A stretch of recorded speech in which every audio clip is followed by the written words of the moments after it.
سیدنا سلمان فارسی رضی اللہ تعالی عنہ ارشاد فرماتے ہیں کان خطبنا رسول اللہ صلی اللہ علیہ وسلم فی آخر یوم من شعبان، شعبان کے آخری دنوں میں رسول اللہ صلی اللہ علیہ وسلم نے خطبہ ارشاد فرمایا، اور اس خطبے کے اندر اللہ کے نبی صلی اللہ علیہ وسلم نے فرمایا لقد اظلکم اللہ شہر عظیم شہر مبارک، اللہ تبارک و تعالیٰ نے تم پر سایہ فگن فرمایا ہے۔ گویا کہ شعبان کی آخری تاریخوں میں اللہ کے نبی نے فرمایا گویا کہ وہ رمضان کا مہینہ آ ہی گیا، بلکہ آیا ہی نہیں بلکہ تم پر سایہ فگن ہو گیا، تم پر چھا گیا ہے، اور وہ مہینہ بہت عظیم مہینہ، اس میں بہت ساری عظمتیں ہیں، اور وہ مہینہ بہت ہی مبارک مہینہ ہے، بابرکت مہینہ ہے، اور اللہ تبارک و تعالیٰ نے اس مہینے کے اندر مومن کے رزق کو بڑھا دیتے ہیں، اور وہ صبر کا مہینہ ہے، وہ مواسات کا مہینہ ہے، وہ نیکیوں والا مہینہ ہے، اور اللہ تبارک و تعالیٰ نے اس ماہ مبارک کو خاص طور پر امت محمدیہ علی نبینا علیہ الصلوۃ والسلام کے لیے خصوصیت کے ساتھ چند چیزیں اس مہینے کے اندر اللہ تبارک و تعالیٰ نے عطا فرمایا۔ رسول اللہ صلی اللہ علیہ وسلم نے فرمایا کہ وہ چند خصوصیات جو کہ اللہ تبارک و تعالیٰ نے پچھلی امتوں میں سے کسی کو نہیں دیا، وہ صرف اور صرف امت محمدیہ علی صاحبہ صلوات اللہ علیہ ان کے لیے خاص ہے۔ وہ یہ ہے کہ اس امت کے روزے داروں کی منہ کی بدبو جو پیٹ کے خالی ہونے کی وجہ سے، معدہ خالی ہونے کی وجہ سے آدمی کے منہ سے ایک قسم کی جو بدبو نکلتی ہے، اللہ تبارک و تعالیٰ کو وہ بدبو مشک سے زیادہ پسندیدہ ہے۔ اللہ اکبر! اللہ تبارک و تعالیٰ اور روزے دار کو پھر کتنا چاہتے ہوں گے، اس کی خوشبو، اس کی جو بدبو ہے اللہ کو مشک سے زیادہ پسندیدہ ہے۔ اور اللہ تبارک و تعالیٰ بندہ مومن جو کہ روزے دار ہے اس کو کس قدر پسند فرماتے ہوں گے، اس کا اللہ کے نبی صلی اللہ علیہ وسلم نے تذکرہ فرمایا کہ سارے اعمال کا بدلہ اللہ تبارک و تعالیٰ فرشتوں کے ذریعے سے دلوائیں گے، نماز کا بدلہ، زکوٰۃ کا بدلہ، فلاں نیک کاموں کا بدلہ، لیکن روزے کے بدلے کے بارے میں اللہ تبارک و تعالیٰ نے ارشاد فرمایا الصوم لی وانا بہ، روزہ میرے لیے ہے اور میں خود روزے کا بدلہ۔ میرے دوستو، جب اللہ ہمارے ہو جائیں گے تو اللہ کی ساری نعمتیں ہماری، اللہ کی ساری جنت ہماری، اور اللہ تبارک و تعالیٰ کی جتنی جو کچھ نعمتیں ہیں وہ سب کے سب ہمارے۔ اور اللہ تبارک و تعالیٰ کی نعمتوں میں سب سے بڑی جو نعمت ہے وہ اللہ کی رضا ہے۔ وَرِضْوَانٌ مِّنَ اللَّهِ أَكْبَرُ، اللہ کی رضا،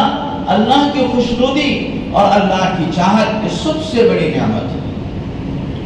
اور اسی طریقے سے فرمایا وہ 5 خصوصیات جو اللہ تبارک و تعالیٰ نے اس امت کے روزے داروں کو عطا فرمایا۔ دوسری خصوصیت یہ ہے کہ اللہ تبارک و تعالیٰ اس مہینے کے اندر شیاطین کو جکڑ کر سمندروں میں قید کر دیتے ہیں تاکہ وہ میری امت کے روزے داروں کے روزے کو خراب نہ کریں، میرے امت کے روزے داروں کے روزے کو خراب نہ کریں۔ اللہ تبارک و تعالیٰ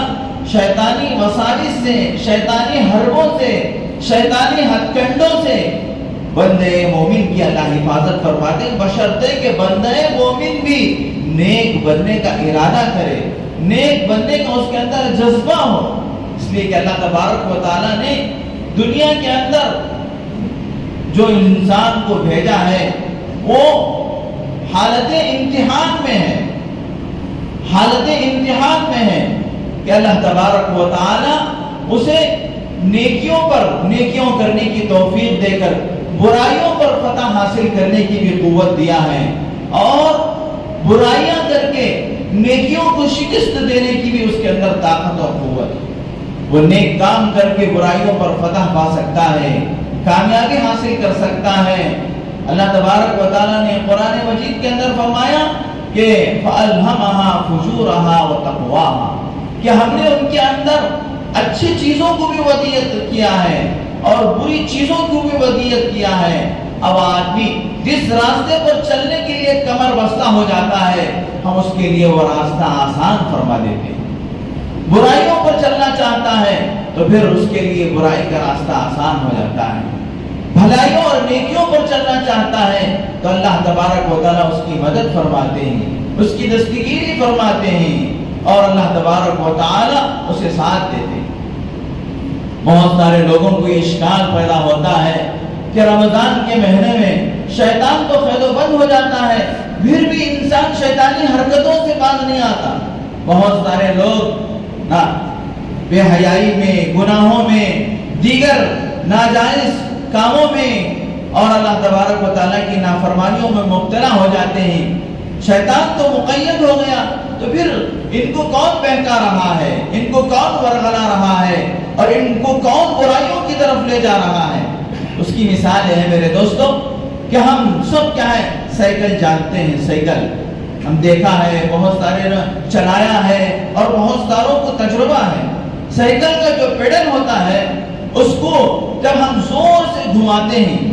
گھمانے کے بعد پھر کیا ہے، ہم اس کو چھوڑ دیتے ہیں، پیڈل نہیں چلاتے، نہیں گھماتے، اس کے بعد بھی وہ جو سائیکل کی چاک ہوتی ہے، چکا جو ہوتا ہے، وہ بہت دیر تک چلتا رہتا ہے۔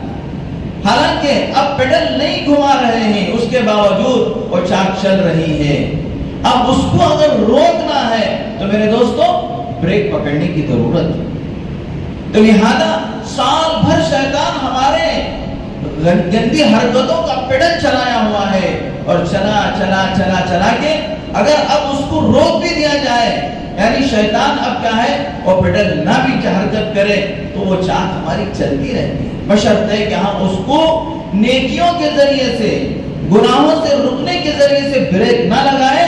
آدمی برائیوں سے نہیں بچے گا، آدمی برائیوں سے، شیطانی حرکتوں سے نہیں بچے گا۔ حالانکہ شیطان تو قید و بند میں ہے، اب اس کو چلا نہیں سکتا وہ، لیکن اگر ہم اسے نیک کاموں کے ذریعے سے، اچھائیوں کے ذریعے سے،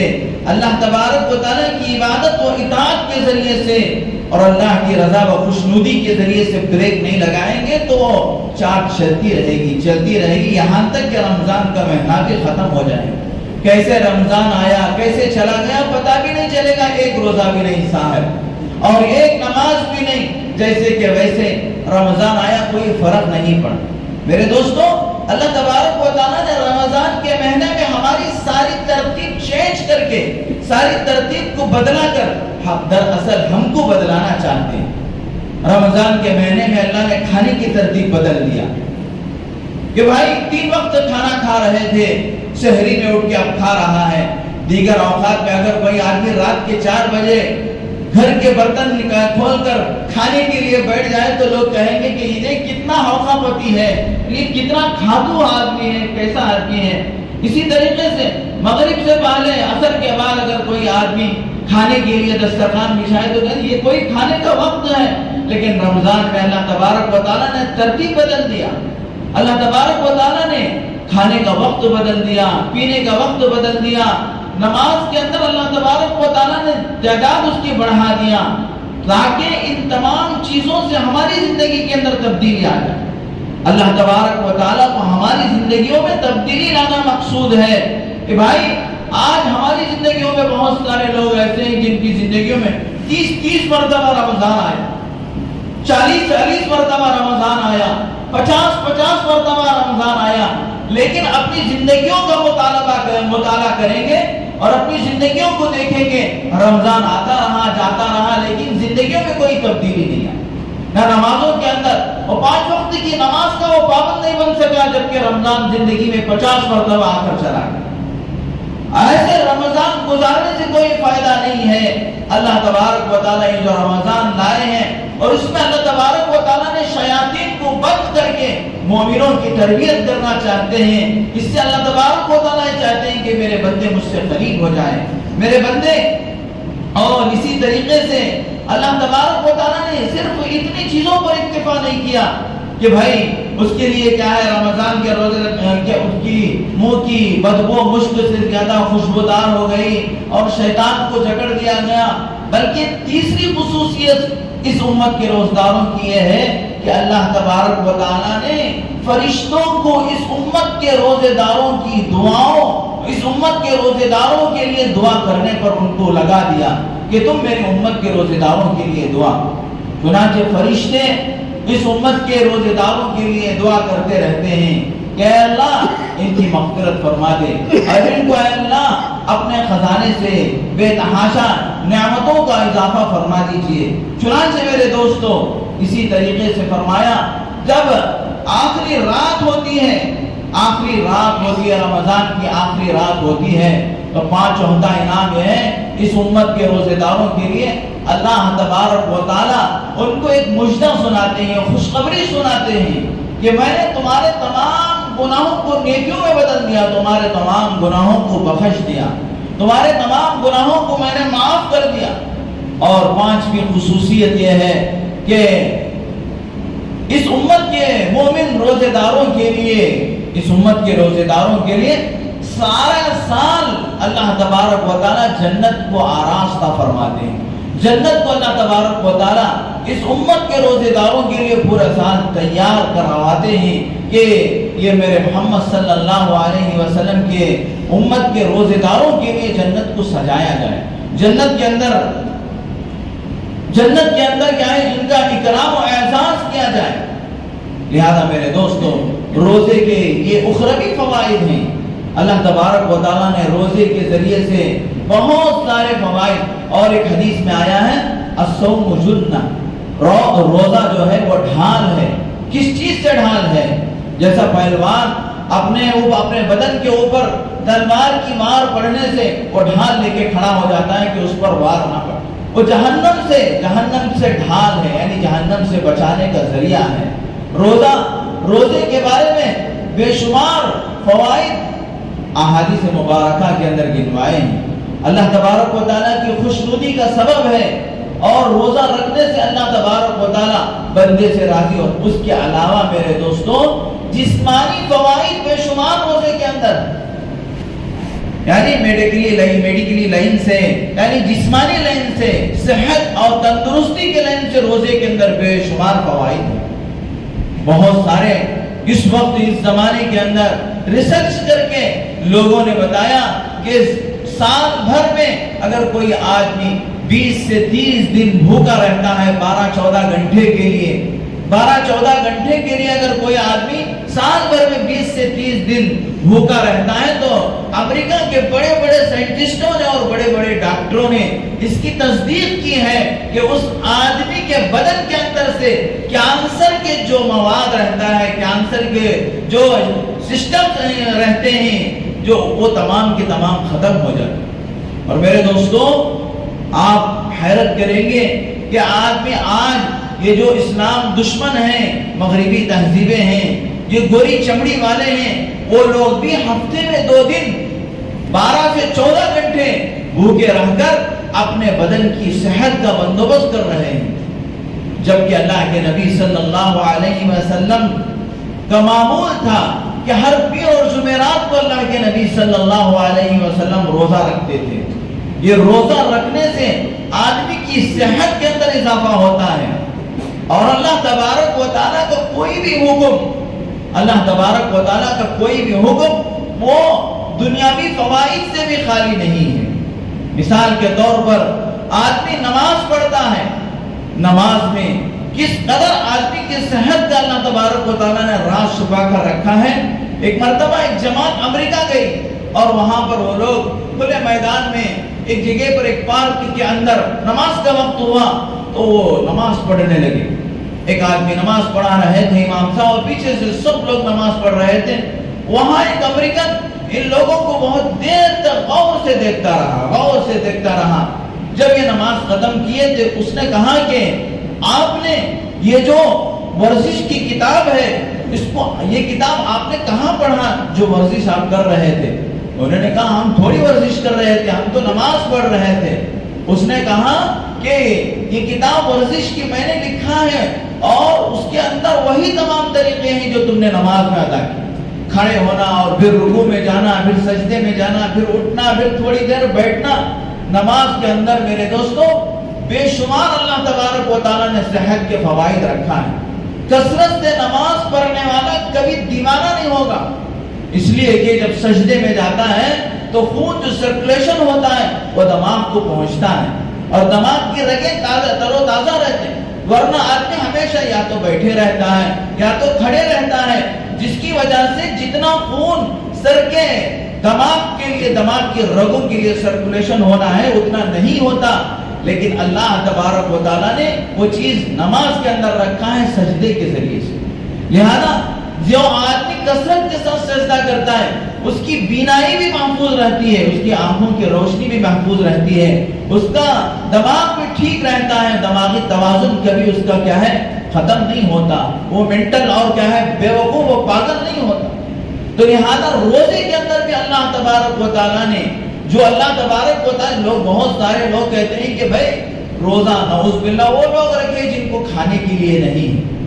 اللہ اکبر، وہ لوگ رکھے روزہ جن کو کیا ہے کوئی چیز میسر نہیں ہے، نعوذ باللہ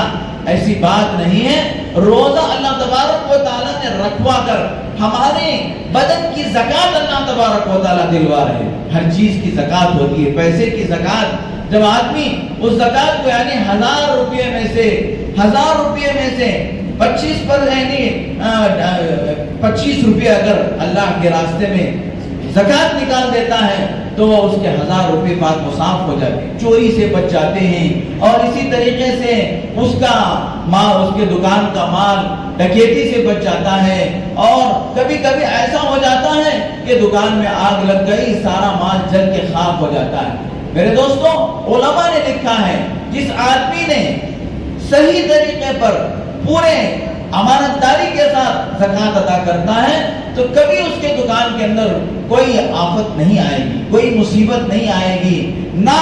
اس کے مال کو کوئی چرا کے لے جائے گا، نہ کبھی کیا ہے الیکٹرک شارٹ کے ذریعے سے اس کی دکان میں آگ لگے گی، نہ اور کسی طریقے سے۔ تو لہذا میرے دوستو جیسے مال کی زکات آدمی ادا کرتا ہے 100 روپے میں سے 2.5 روپے ادا کرتا ہے، اور اسی طریقے سے 1000 روپے میں سے 25 روپے اس کی زکات ادا کرتا ہے تو یہ 1000 روپے اس کے محفوظ ہو جاتے ہیں۔ تو اسی طریقے سے میرے دوستو جو بندہ سال بھر میں 1 مہینہ روزہ رکھ لیتا ہے، پابندی کے ساتھ روزہ رکھ لیتا ہے، اللہ تبارک و تعالیٰ اس کے بدن کو بیماریوں سے محفوظ کر دیتے، اس کے بدن کو اللہ تبارک و تعالیٰ بیماریوں سے محفوظ رکھ دیتے ہیں۔ اور خاص کر یہ روزہ جو ہے وہ کینسر کی بیماری کے لیے بہت ہی مفید ہے، چنانچہ پہلے زمانے کے حکیموں نے کینسر کے بیماروں کو جو علاج کرایا کرتے تھے وہ کینسر کے بیماروں کو بھوکا رکھ کر ایسے بھوکے ایسے مریض ہو جاتے تھے کہ ہٹ چمڑا ان کا نظر آتا، اور اس میں اس کے جو جراثیم کے جو سمپٹمز ہوتے ہیں وہ بھی گل سڑ کر ختم ہو جاتے اور اس کے بعد پھر اس کو غذا دی جاتی ہے۔ تو لہذا میرے دوستو اللہ تبارک و تعالیٰ نے رمضان کا مبارک مہینہ ہمارے لیے نصیب فرما رہے ہیں، ہمیں بڑے خوش نصیب ہیں۔ ورنہ میرے دوست آج ہی میں نے اخبار میں دیکھا ایک بہت بڑے عالم دین کا رات میں انتقال ہو گیا۔ رمضان قریب ہے، اسی لیے اللہ کے نبی صلی اللہ علیہ وسلم رجب ہی سے دعا شروع فرما دیتے تھے، اللہم بارک لنا فی رجب و شعبان وبلغنا رمضان، اے اللہ جب تو نے رجب تک پہنچایا ہے تو شعبان میں بھی پہنچا دے، اور رمضان تک تو پہنچا کر اس مہینے کے روزے رکھنے کی توفیق عطا فرما دے، اس میں تراویح پڑھنے کی توفیق عطا فرما دے۔ اور پھر میرے دوستو رمضان میں اللہ تبارک و تعالیٰ نیکیوں کا اجر ایسے بڑھا دیتے ہیں، کام کم ہے لیکن دام زیادہ، کام بڑا کم اور دام رمضان کے اندر بہت زیادہ۔ ایک رکعت نماز پڑھیں گے تو آپ کو اللہ تبارک و تعالی نفل پر فرض کا ثواب عطا فرماتے ہیں. ایک فرض ادا کریں گے تو 70 فرضوں کا اللہ تبارک و تعالی ثواب عطا فرماتے ہیں. 1 روپیہ صدقہ و خیرات کریں گے تو اللہ تبارک و تعالی 70 سے لے کے 7 لاکھ تک اس کے اخلاص کی بنیاد پر جتنا چاہے واللہ یضاعف لمن یشاء، اللہ جسے چاہتے ہیں بڑا چڑھا کر عطا فرماتے ہیں. تو یہ محنت نیکیوں کے کرنے کا ہے، اس لیے کہ یہ نیکیوں کا سیزن ہے. جب کبھی کسی کا سیزن آتا ہے، آم کا سیزن آتا ہے یا اسی طریقے سے دیگر کاروبار میں ہر سال میں ایک مرتبہ ایک سیزن آتا ہے، تو اس میں آدمی اپنی دن رات ایک کر کے اسے کمانے میں، اسے حاصل کرنے میں لگا دیتا ہے. لہذا میرے دوستو رمضان کا مہینہ نیکیوں کا سیزن ہے، لیکن رمضان کے مہینے میں خاص کر کے ماہ رمضان کے اندر 7 طریقے کے چور داخل ہو کر ہمارے اس رمضان کو چرانے کی کوشش کرتے ہیں. سب سے پہلے میرے دوستو ٹیلی ویژن. آدمی سوچتا ہے کہ بھائی روزہ ہوں، روزہ گزاری کے لیے، اب ٹائم پاس کے لیے ٹیلی ویژن. اور عام طور پہ یہ کام کیا ہے ہماری خواتین و مستورات، اس لیے کہ صبح میں پکا کر فارغ ہو گئے، اب شام کو پکانا ہے. 3 بجے بھی اگر چولہے کے پاس جائیں گے، 4 بجے بھی کچن میں جائیں گے تو کام ہو جائے گا. تو لہذا اور دشمنان اسلام نے رمضان اسپیشل کے نام سے سیریل شروع کر دیتے ہیں. اور کوئی بھی میرے دوستو ٹیلی ویژن میں جب ہم بیٹھتے ہیں تو ایسی چیزوں سے بچنا مشکل ہو جاتا ہے جو کہ گناہ اور گناہ کبیرہ ہے. کبھی کوئی غیر محرم سامنے آ جاتا ہے، کبھی کوئی کیا ہے سیریل آ جاتا ہے، کبھی کسی چیز کا ایڈورٹائز آ جاتا ہے. اس میں میرے دوستو ہمارا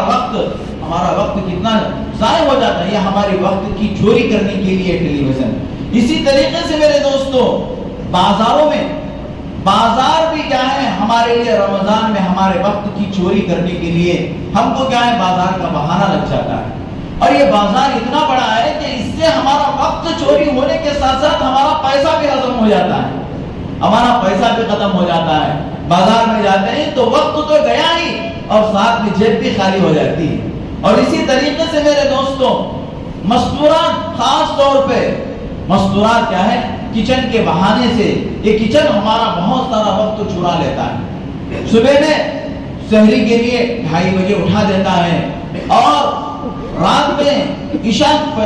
کی نماز بھی عورتیں، بہت ساری عورتیں پڑھتی ہیں، نہیں پڑھتی. تراویح تو بہت کم عورتیں پڑھتی، اس لیے کہ سحری میں بہت جلد اٹھنا ہے. یہ بہانہ لگا کر جلدی سو جاتے ہیں اور پھر 2:30 بجے اٹھ کر سیدھے کچن میں چلے جاتے ہیں، جبکہ میرے دوستو وہ وقت تہجد کا ہوتا ہے اور بڑا قیمتی وقت ہوتا ہے. ان عورتوں کو 2 رکعت تہجد پڑھنے کا موقع نہیں ملتا. کچن کے بہانے سے ہمارا وقت ضائع ہو جاتا ہے، ہمارے وقت کی چوری ہو جاتی ہے. اور اسی طریقے سے میرے دوستو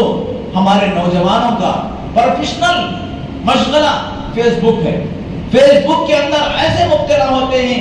دن ساری کیا ہے اس فیس بک کے پیچھے لگے رہتے ہیں، جس میں میرے دوستو گناہ کے ساتھ ساتھ ایسے وقت کی بربادی کے ساتھ ساتھ ایسے بڑے بڑے گناہ روزہ رہ کر آنکھوں کا زنا ہو جاتا ہے، کانوں کا زنا ہو جاتا ہے، گانے سن لیتے ہیں، بے حیا عورتوں کو دیکھ لیتے ہیں، بہت ساری برائیوں میں مبتلا ہو جاتے ہیں. اور اللہ کے نبی صلی اللہ علیہ وسلم نے فرمایا رب صائم لیس له الا الجوع. بہت سارے روزے دار ایسے ہیں ان کو سوائے بھوک کے کچھ نہیں ملا، نہ اجر ملا، نہ ثواب ملا، نہ اللہ کی قربت ملی، بل اس لیے کہ وہ بھوکے تو ہیں لیکن روزے کی حالت میں وہ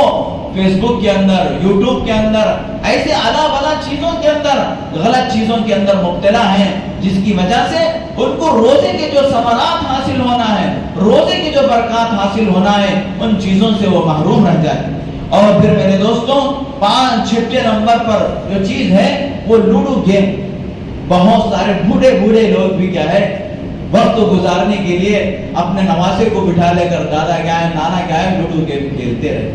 یہ شیطانوں، یہ ہمارے اسلام دشمنوں کی حربے ہیں. مسلمانوں کے ایمان کو غارت کرنے کے واسطے، ان کے روزوں کو برباد کرنے کے واسطے، ان کے وقت کو برباد کرنے کے واسطے، ان کو عبادات سے غافل کرنے کے واسطے. اللہ کی پناہ پرسوں ایک ویڈیو آئی تھی، حرم میں بیٹھ کر ایک بوڑھا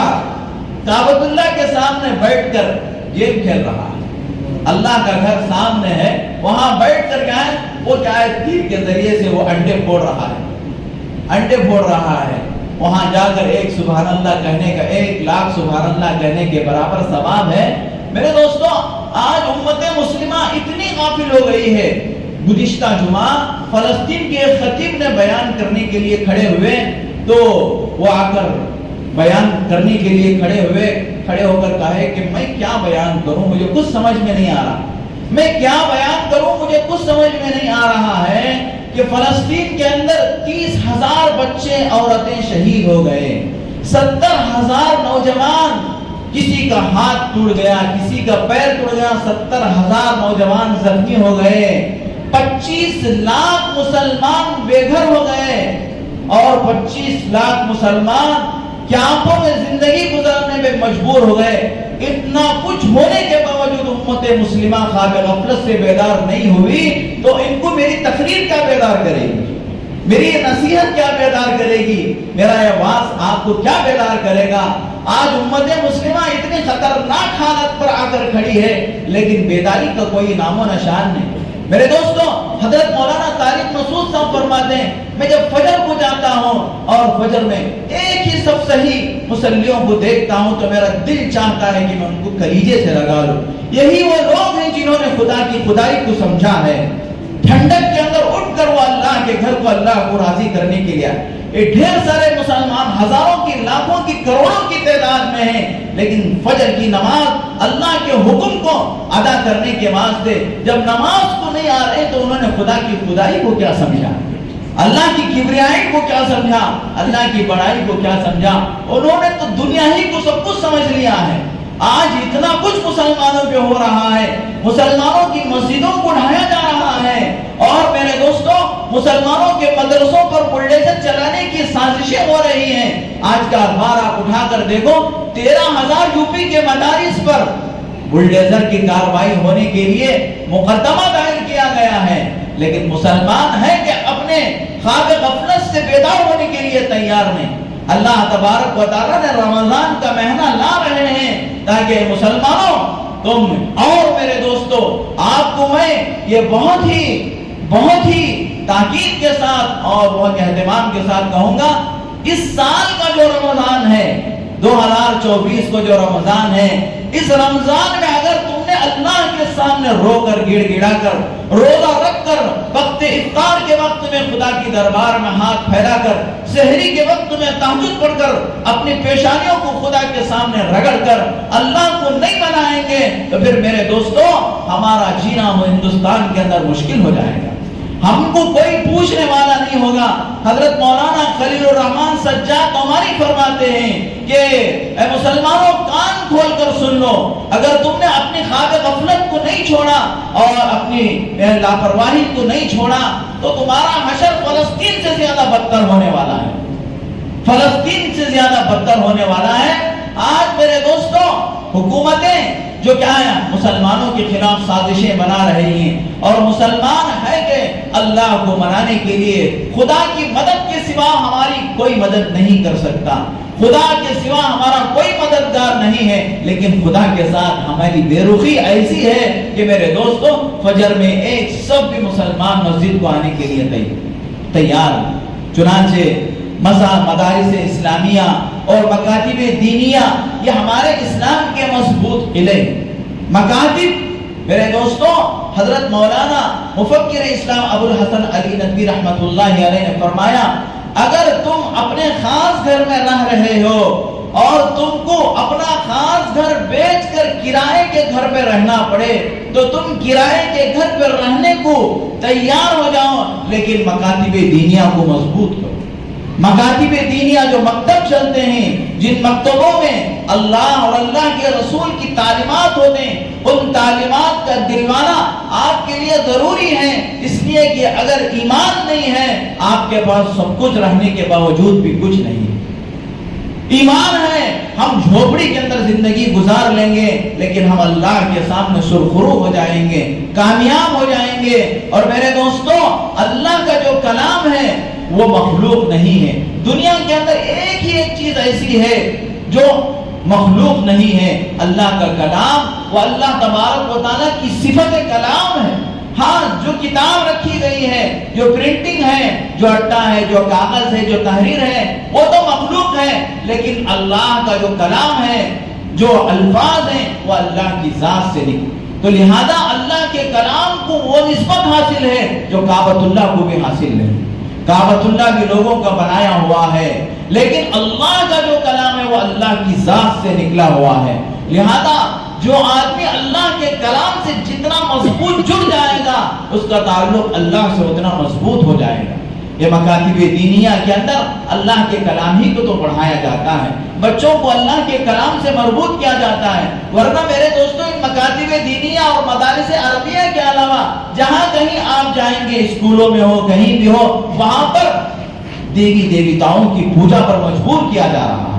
آپ کو وندے ماترم پر مجبور کیا جا رہا ہے، آپ کو سوریہ نمسکار پہ مجبور کیا جا رہا ہے، اور یہ تمام کے تمام چیزیں شرک ہیں، اور ان چیزوں کے کرنے سے آدمی کا ایمان ختم ہو جاتا ہے۔ لہذا اگر مدارس دینیہ، مکاتب دینی میں آ کر اپنے عقائد کو، اپنے ایمان کو مضبوط کریں گے، تو پھر ہمارے بچے جہاں بھی جائیں گے وہ اپنے ایمان پر مضبوط رہیں گے۔ اس لیے میرے دوستو، آج ہماری اس مسجد کے اندر جو مدرسہ چل رہا ہے اس کا جلسہ ہے، اور اس جلسے میں آپ تمام حضرات شرکت کریں۔ آپ کی شرکت بچوں کے لیے ہمت افزائی کا سبب و ذریعہ بنے گی۔ وہ بچوں، اب ہم کیا ہے، دنیا کے اعتبار سے بہت سارے پیسے خرچ کر کے اسکولوں میں ڈالتے ہیں اور ان کے پروگراموں میں جاتے ہیں، لیکن دینی پروگرام کو ہلکے میں لے لیتے ہیں۔ دینی پروگرام ہے اور ذمہ دار بھی ایسے ہیں، دینی پروگرام سمجھیں گے تو چلو ان کو چاکلیٹ دے دیں گے، بچوں کو بسکٹ دے دیں گے، پین دے دیں گے، کوئی دل ہی نہیں ہے دین کی تعلیم کے لیے، کوئی وقعت ہی نہیں ہے، عظمت ہی نہیں ہے کہ بھائی یہ بچہ جو کلام اس کی زبان سے نکل رہا ہے وہ براہ راست اس کا تعلق خالق کائنات سے ہے۔ لہذا یہ بچہ سورہ فاتحہ پڑھ رہا ہے تو اس کی زبان سے سورہ فاتحہ کا نکلنا کتنی بڑی دولت ہے، چلو اس کو ہم بڑے سے بڑا انعام دیں گے، کتنا بھی بڑا آپ انعام دیں کم ہی ہے، لیکن اس کے باوجود دنیا کی تعلیم کے بارے میں، دنیا کی ڈگریوں کی اہمیت ہمارے نزدیک ہے، قرآن کی تعلیم کی اہمیت ہمارے نزدیک نہیں ہے۔ لہذا میرے دوستو، میں آپ سے اپیل کرتا ہوں، درخواست کرتا ہوں، ہمارے اس مسجد کے اندر جو مدرسہ چل رہا ہے، سال بھر اساتذہ نے محنت کر کے بچوں کو پڑھایا ہے، ان کی ہمت افزائی کے لیے اور ان کے اس جلسے کے اندر آپ شرکت فرما کر ان کو پڑھنے کی طرف توجہ دلانے اور ان کو ابھارنے کے لیے آپ ضرور شرکت فرمائیں۔ عصر کے بعد سے لے کر عشاء تک ہے اور خصوصی پروگرام مغرب کے بعد ہے، لہذا آپ حضرات مغرب کے بعد جو بیان ہوگا اور مہمان علماء اکرام بھی تشریف لائیں گے، آپ ضرور شرکت فرما کر جلسے کو کامیاب بنائیں۔ اللہ تعالیٰ سے دعا ہے کہ اللہ تبارک و تعالیٰ ہم تمام کو صحیح معنی میں رمضان گزارنے کی توفیق عطا فرمائے، صحیح معنی میں روزہ اور تراویح اور دیگر عبادات میں مصروف ہونے کی توفیق عطا فرمائے۔ آمین وآخر دعوانا الحمدللہ رب العالمین۔